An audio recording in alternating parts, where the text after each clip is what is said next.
សួស្តីបងប្អូនចា៎ថ្ងៃនេះមកអាប់ដេតព័ត៌មានតកតងជាមួយនឹងថ្នាំដុសធ្មេញចា៎ដែលបងប្អូនបានដឹងស្រាប់ហើយថាថ្នាំដុសធ្មេញអសុទ្ធបុរាណប្រភេទខ្លងដែលខាងខ្ញុំលក់តាំងពីដើមមកហ្នឹងគឺជាផលិតផលដែលផលិតនៅឯប្រទេសលេខ2เนาะចាក៏ប៉ុន្តែពេលដែលមានបញ្ហាគឺខាងខ្ញុំបានធ្វើការផ្លាស់ប្ដូររោងចក្រចាដែលបច្ចុប្បន្ននេះគឺយើងបានសម្រេច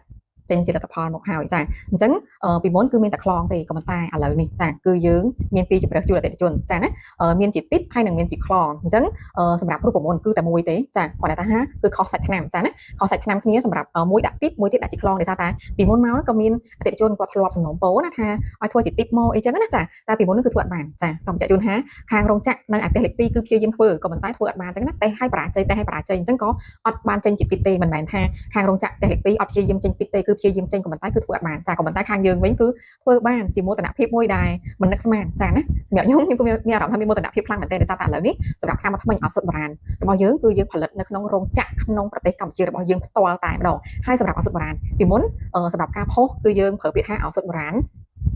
ណោះតែពីភាសាតែផលិតនៅស្រុកគេគឺគេមិនដែលមកយករបស់យើងទេចាក៏ប៉ុន្តែឥឡូវនេះគឺអត់ទេនៅពេលដែលផលិតនៅក្នុងប្រទេសកម្ពុជារបស់យើងគឺយើងប្រើពាក្យថាថ្នាំដុសធ្មេញឱសថបុរាណខ្មែរចាបូបូចាដែលគឺមានពីរជម្រើសជូនពុកម៉ែបងប្អូនសម្រាប់ពុកម៉ែបងប្អូនដែលពេញចិត្តចង់ប្រើទីបក៏